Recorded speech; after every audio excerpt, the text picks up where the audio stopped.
జగన్మోహన్ రెడ్డి చేసినటువంటి 10 తప్పులే ఆయన కొంప ముంచనున్నాయి అనేటువంటి వార్తలు వినిపిస్తున్నాయి. ఇందుకు ఆయన చేసినటువంటి ఆ 10 తప్పులు ఏంటి? వాస్తవంగా హ్మ్.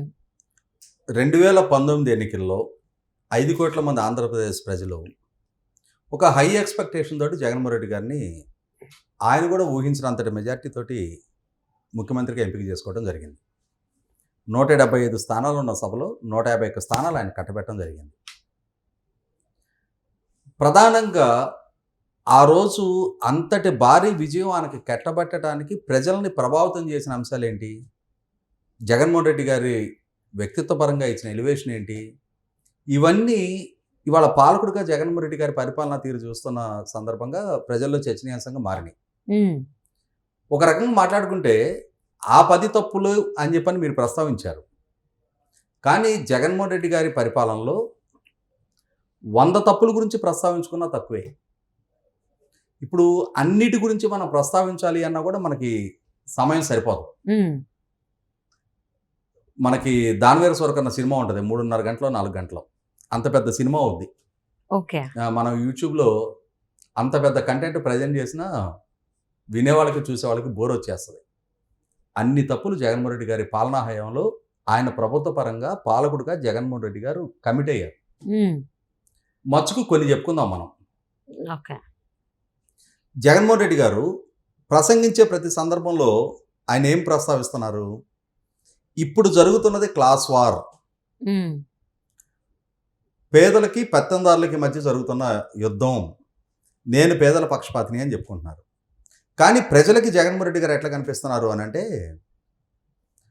₹5కి పట్టెడు అన్నం తినే అన్న క్యాంటీన్‌లు రద్దు చేసిన పెత్తందారుగా, గత ప్రభుత్వం ఉచితంగా ఇసుకిస్తే దాన్ని రద్దు చేసిన పెత్తందారుగా,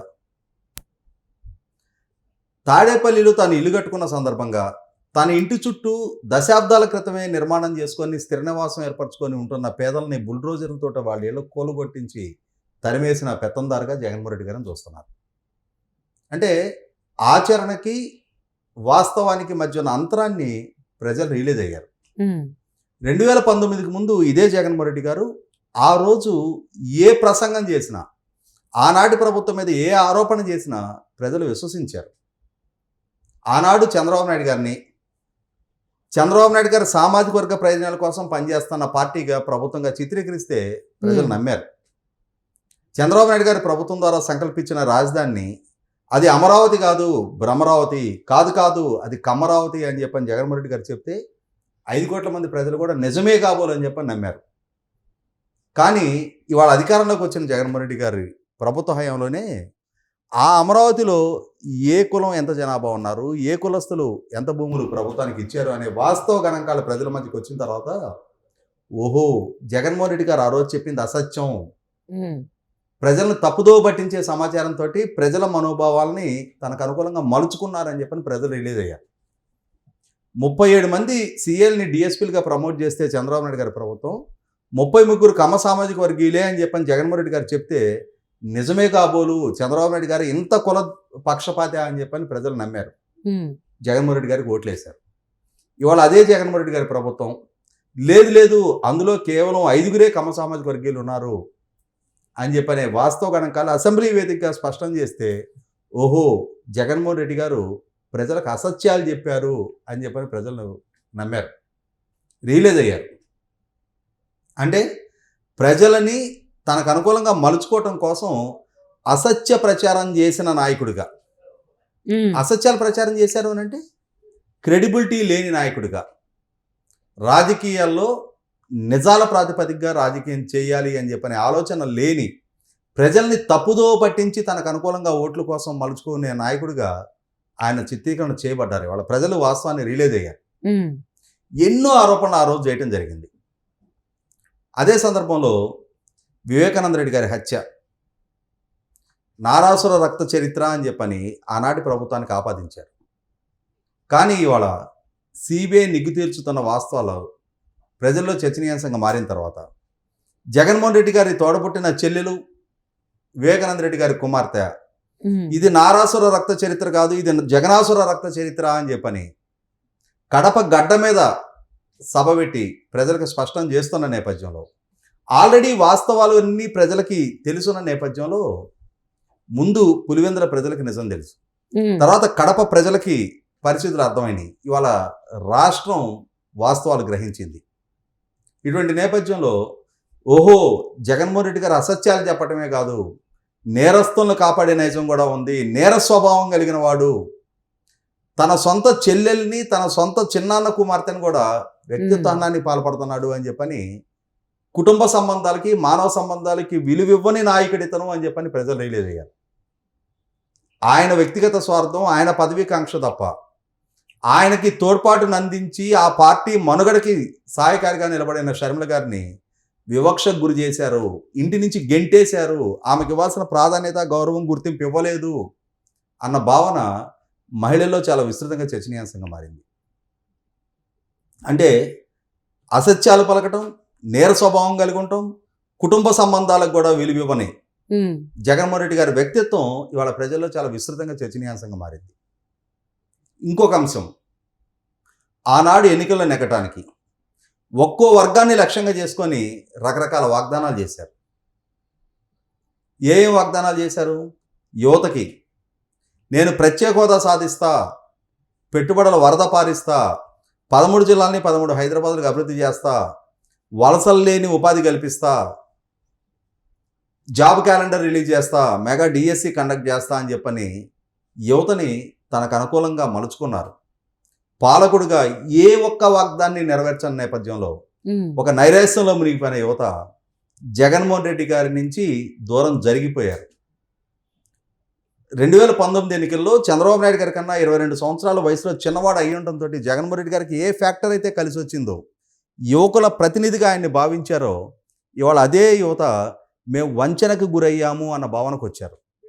జగన్మోహన్ రెడ్డి గారు మా ఆశలని నిరాశ చేశాడు, మమ్మల్ని మా నమ్మకాన్ని వమ్ము చేశాడు అన్న భావనలోకి వచ్చేశారు. ఇది జగన్మోహన్ రెడ్డి గారికి రేపు అత్యంత ప్రతికూలంగా మారబోతున్న కీలక అంశం. మరొక అంశం, మహిళలు. మద్యం వల్ల మీ కుటుంబాల్లో ఆర్థికంగాను ఆరోగ్యపరంగాను మీ కుటుంబాలు చిన్నాభిన్నం అవుతున్నాయి, నాకు ఒక ఛాన్స్ ఇచ్చి అధికారం కట్టబెట్టండి. 2024 ఎన్నికలకి వెళ్ళే నాటికి రాష్ట్రంలో 5 స్టార్ హోటల్స్కి మాత్రమే మద్యాన్ని పరిమితం చేస్తా అని చెప్పని, లేకుంటే ఓటే అడగనని చెప్పాను జగన్మోహన్ రెడ్డి గారు. ఇవాళ ఈరోజే మళ్ళీ ఓటు అడగటానికి వెళ్ళారు. మరి మద్య నిషేధం చేశారా? మహిళలు మేము నిలువున మోసపోయాము జగన్మోహన్ రెడ్డి చేసిన ప్రకటనతో అన్న భావనలో ఉన్నారు. అంటే యువతను మోసపోయామనుకుంటున్నారు, మహిళలు మోసపోయామనుకుంటున్నారు. మరొక అంశం, 52 స్థానాలు ఉన్న రాయలసీమలో 49 స్థానాలు జగన్మోహన్ రెడ్డి గారు కట్టబెట్టారు. చంద్రబాబు నాయుడు గారు కూడా రాయలసీమ వాసే. అయినా సరే రాయలసీమ ప్రజలు చంద్రబాబు నాయుడు గారి కన్నా జగన్మోహన్ రెడ్డి గారు రాయలసీమ ప్రజల ఆకాంక్షలను అర్థం చేసుకోగలిగే నాయకుడు, అభివృద్ధి పరచగలిగిన నాయకుడు, మా సమస్యలను అడ్రస్ చేయగలిగిన నాయకుడిగా భావించారు కాబట్టి అవుట్ ఆఫ్ 50 to 49 సీట్స్ ఆయన కట్టబెట్టారు. కానీ ఇవాళ అదే రాయలసీమ పారిశ్రామికీకరణ లేదు, ఇరిగేషన్ ప్రాజెక్టులో పురోగతి లేదు, బడ్జెట్ కేటాయింపులే లేవు. ఇవాళ ముఖ్యంగా అక్కడ ఉన్న కొద్దిపాటి నీటి వనరులను సద్వినియోగపరచుకొని హార్టికల్చర్ అభివృద్ధి కోసం చంద్రబాబు నాయుడు గారి ప్రభుత్వం 90% సబ్సిడీతో డ్రిప్ పరికరాలు ఇస్తే, జగన్మోహన్ రెడ్డి గారి ప్రభుత్వం ఆ విషయంలో కూడా పూర్తి నిర్లక్ష్య ధోరణి ప్రదర్శించడం. వ్యవసాయం మీద ఆధారపడ్డ రాయలసీమ ప్రజలు కూడా నైరాశ్యంలో మునిగిపోయారు. మేము జగన్మోహన్ రెడ్డి గారి మీద పెట్టుకున్న నమ్మకం ఇది కాదు, మాకు కల్పించిన ఆశలు వేరు, మా ముందు సృష్టించిన స్వప్నం వేరు. ఇవాళ వాస్తవరూపంగా జగన్మోహన్ రెడ్డి గారి పాలనా పరంగా ఆయన పాలనా తీరు చూస్తే ఒక నైరాశ్యం మిగిలింది మాకు అన్న భావనలో మొత్తం రాయలసీమ 4 జిల్లాల ప్రజలు ఉన్నారు. ఇటువంటి నేపథ్యంలో మేము వంచనకు గురయ్యాము అని చెప్పని మొత్తం రాయలసీమ ఫీల్ అవుతుంది. ఎందుకంటే చంద్రబాబు నాయుడు గారి ప్రభుత్వ హయాంలో ఇరిగేషన్ రంగం మీద 12,000 కోట్ల రూపాయలు రాయలసీమ ప్రాంతానికి ఖర్చు పెడితే, జగన్మోహన్ రెడ్డి గారి ప్రభుత్వ హయాంలో 2,000 కోట్లు మాత్రమే ఖర్చు పెట్టడం జరిగింది. 102 ఇరిగేషన్ ప్రాజెక్టులు పనులు టేకప్ చేయకుండా రద్దు చేయడం జరిగింది. అదే సందర్భంలో జగన్మోహన్ రెడ్డి గారి సొంత జిల్లాలో గండికోట, సర్వారాయ సాగరు, చిత్రావతి లాంటి ప్రాజెక్టులు రిజర్వాయర్లో నీళ్లు ఉన్నాయి, కానీ డిస్ట్రిబ్యూటరీ నెట్వర్క్ ఏర్పాటు చేయని పర్యవసానం ఉమ్, రిజర్వాయర్లో నీళ్లున్న రైతుల పొలాలకు నీళ్లు బారిన పరిస్థితి. 5 సంవత్సరాల కాలంలో ప్రాజెక్టులకి పిల్లకాల వ్యవస్థ కూడా ఏర్పాటు చేయని నిస్సహాయుడిగా జగన్మోహన్ రెడ్డి గారు మిగిలిపోవడం జరిగింది. ఈ మధ్యకాలంలో చూసాం మనం, కుప్పం నియోజకవర్గానికి హంద్రినీవా బ్రాంచ్ కెనాల్ నుంచి నీళ్లు ఇస్తున్నాను అని చెప్పని ఒక ఆర్కెస్ట్రేటెడ్ డ్రామా క్రియేట్ చేసి ఒక బహిరంగ సభ పెట్టి నీరు విడుదల చేసినట్టుగా భ్రమింపజేసి మరుసటి రోజు ఆ గేట్లు పీక్కొని లారీకి లోడ్ చేసి తీసుకెళ్ళిన తీరు చూసాం మనం. అవును. ఇటువంటి వంచన భ్రమలు కాదు మాకు కల్పించాల్సింది. మేం కోరుకున్నది అసలు సిసలు నీటిపారుదల సౌకర్యం. సాగునీటికి తాగునీటికి సంక్షోభాన్ని ఎదుర్కొంటున్న రాయలసీమకి సరైన పరిష్కారం చూపే నాయకుడిని మేము కోరుకున్నాం తప్ప ఇటువంటి భ్రమల్లో మమ్మల్ని ముంచెత్తే నాయకుడు కాదు అని చెప్పని 52 నియోజకవర్గాల రాయలసీమ ప్రజలు ఇవాళ భావిస్తూ ఉన్నారు. ఇది జగన్మోహన్ రెడ్డి గారికి మరొక ప్రతికూల అంశం. ఓకే. ఇంకొక అంశం, విభజన జరిగిన రాష్ట్రం, ఉమ్, గ్రామీణ నేపథ్యం ఉన్న రాష్ట్రం, రాజధాని కూడా లేని రాష్ట్రం. అవును. అటువంటి రాష్ట్రంలో రాజధానిగా అమరావతిని ప్రతిపాదిస్తూ అసెంబ్లీలో తీర్మానం పెట్టినప్పుడు మేము కూడా మద్దతు ఇస్తున్నామని చెప్పని ఏకగ్రీవంగా తీర్మానానికి మద్దతు పలికిన జగన్మోహన్ రెడ్డి గారు అక్కడ రైతుల నుంచి సమీకరణలో భూమి తీసుకొని మాస్టర్ ప్లాన్ ఆమోదించి ప్రధానమంత్రి గారితో శంకుస్థాపన చేయించి వేల కోట్ల రూపాయలు ఖర్చు పెట్టి అక్కడ రాజధాని పనులు పురోగమిస్తూ ఉండగా పదవి బాధ్యతలు చేపట్టిన జగన్మోహన్ రెడ్డి గారు ఆ పనులను స్తంభింపజేసి 5 సంవత్సరాల కాలంగా రాష్ట్రానికి రాజధాని ఏది అంటే ఏదో చెప్పలేని నిస్సహాయ స్థితిలో ఇవాళ 5 కోట్ల మంది ఆంధ్రప్రదేశ్ ప్రజల్ని ఒక గమ్యం లేని స్థితిలో రాష్ట్రాన్ని నిలిపినందుకు 5 కోట్ల మంది ప్రజలు కూడా మీ కేర్ ఆఫ్ అడ్రస్ ఏది అని అంటే కర్ణాటక ఒక బెంగళూరు ఉంది, తమిళనాడుకు ఒక చెన్నై ఉంది, తెలంగాణకు ఒక హైదరాబాద్ ఉంది. ఆంధ్రప్రదేశ్కి ఏదో చెప్పలేని నిస్సహాయ స్థితిలో 5 కోట్ల మంది ప్రజలు పడిపోయారు. ఉమ్, ఇది జగన్మోహన్ రెడ్డి గారి దుర్మార్గపు నిర్ణయం. అలాగే ఆయన పదవి బాధ్యతలు చేపట్టిన తర్వాత పవర్ పర్చేసింగ్ అగ్రిమెంట్ల పేరిట తీసుకున్న ఒక విధ్వంసకర నిర్ణయం, కోట్ల రూపాయల ప్రజాధనంతో నిర్మాణం చేసిన ప్రజావేదికను కూల్చివేయడం ద్వారా తీసుకున్న మరొక విధ్వంసకర నిర్ణయం, కొత్తగా పదవి బాధ్యతలు చేపట్టిన ప్రభుత్వం ఒక కొత్త శంకుస్థాపన, ఒక కొత్త పథకం ద్వారానో అంటే ఒక శుభకార్యం ద్వారా అడుగులేయాల్సిన దగ్గర ఉమ్, ప్రజావేదిక లాంటి కోట్ల రూపాయల ప్రజాధనంతో నిర్మాణం చేసిన ఒక కట్టడాన్ని కూల్చివేయడం ద్వారా పాలన మొదలుపెట్టిన జగన్మోహన్ రెడ్డి గారు అదే విధ్వంస వైఖరిని ఆ రోజు నుంచి ఈ రోజు దాకా కొనసాగిస్తూ రాష్ట్రానికి పెట్టుబడులు రప్పించలేకపోగా రాష్ట్రంలో సక్సెస్ఫుల్గా కొనసాగుతున్న పరిశ్రమలు, అమర్ రాజా వంటి పరిశ్రమని, జువారీ సిమెంట్ లాంటి పరిశ్రమల్ని మూసివేయడానికి చేసిన ప్రయత్నాల పర్యవసానం ఇవాళ 9,500 కోట్ల రూపాయల అమర్ రాజా పెట్టుబడులు తెలంగాణకి తరలివెళ్ళటం జరిగింది. జాకీ ఇండస్ట్రీస్ తెలంగాణకి తరలివెళ్ళటం జరిగింది. రామాయపట్నం దగ్గర ప్రతిపాదించిన ఏషియన్ పేపర్ పల్ప్ యూనిట్ 25,000 కోట్ల రూపాయల పెట్టుబడులు తరలివెళ్ళటం జరిగింది. ఉమ్, రేణిగుంట దగ్గర ప్రతిపాదించిన రిలయన్స్ మొబైల్ మ్యానుఫ్యాక్చరింగ్ క్లస్టర్ 15,000 కోట్ల రూపాయల పెట్టుబడులు తరలివెళ్ళటం జరిగింది. ఇట్లా 1,00,000 కోట్ల పైగా పెట్టుబడులు రాష్ట్రం నుంచి బయటకు తరలివ్వటం జరిగింది. కానీ 1,000 కోట్ల రూపాయల పెట్టుబడులు కూడా రప్పించడంలో జగన్మోహన్ రెడ్డి గారు ఫెయిల్ అయ్యారు. అంటే 13 లక్షల కోట్ల రూపాయలు కాన్ఫెడరేషన్ ఆఫ్ ఇండియన్ ఇండస్ట్రీ పెట్టుబడిదారుల సదస్సులో ఒప్పందాలు చేసుకున్నాము అని చెప్పని ఆర్భాట ప్రకటన చేసిన తర్వాత అందులో కేవలం 18 ప్రతిపాదనలు మాత్రమే మెటీరియలైజ్ అయ్యాయి, 9,150 ఉద్యోగాలు మాత్రమే క్రియేట్ చేయబడ్డాయి అనే ఒక నిస్సహాయపు పనితీరు. అంటే ఇవాళ పక్క రాష్ట్రాల్లో లక్షల కోట్ల రూపాయల పెట్టుబడులు రప్పించుకొని ఉపాధి కల్పిస్తుంటే, సంపద సృష్టిస్తుంటే, అదే సందర్భంలో ఆంధ్రప్రదేశ్ రాష్ట్రం నుంచి తరలిపోతున్న పెట్టుబడులు రాష్ట్రంలోకి రాకపోగా ఇవాళ సంపద సృష్టి పరంగా చూస్తే ఒక అగమ్యగోచరంలో రాష్ట్రాన్ని నిలిపి లక్షల కోట్ల అప్పుల్లో ఆర్థిక రంగాన్ని ముంచెత్తి ఆర్థిక రంగంలో పాల్పడిన అవకతవకలు కూడా ఇవాళ 48,000 కోట్ల రూపాయలు 2020-21 ఆర్థిక సంవత్సరంలో కరోనా సమయంలో ట్రెజరీ బిల్స్ లేకుండా ఖర్చు చూపించారు అని చెప్పని కేంద్ర ఆర్థిక శాఖ నుంచి తాకీదులు వచ్చాయి. 48,000 కోట్ల రూపాయలు వితౌట్ ట్రెజరీ బిల్స్ ఎట్లా సాధ్యం? ఇవాళ మీ ఛానల్ ఉంది, ఒక 2,000 ఒక 5,000 ప్రాపర్ ఓచర్ లేకుండా ఖర్చు చూపించగలుగుతారా? మహా అయితే టీ కాఫీల ఖర్చులు మిస్లైనస్ కింద కొన్ని చూపించగలుగుతారు. అంతేగాని లక్షల రూపాయలు ఖర్చు చూపించాల్సిన పరిస్థితి వస్తే ఏ పర్పస్కి ఖర్చు పెడుతున్నామనేది ప్రాపర్ అకౌంట్ లేకుండా ఖర్చు పెట్టగలుగుతారా? ఒక ప్రభుత్వం 48,000 కోట్ల రూపాయలు ట్రెజరీ బిల్స్ లేకుండా ఖర్చు చూపించారు. అంటే మీరు చెప్తుంటే అసలు ఆయన చేసిన తప్పులు 10 కంటే ఇంకెక్కువే ఉన్నాయని 2022-23 ఆర్థిక సంవత్సరంలో కాగ్ రిపోర్ట్ ప్రకారం 4 లక్షల కోట్ల రూపాయల ట్రాన్సాక్షన్స్ పెనలైజ్ చేయాలి, రెగ్యులరైజ్ చేయాలి అని చెప్పని ఉంది.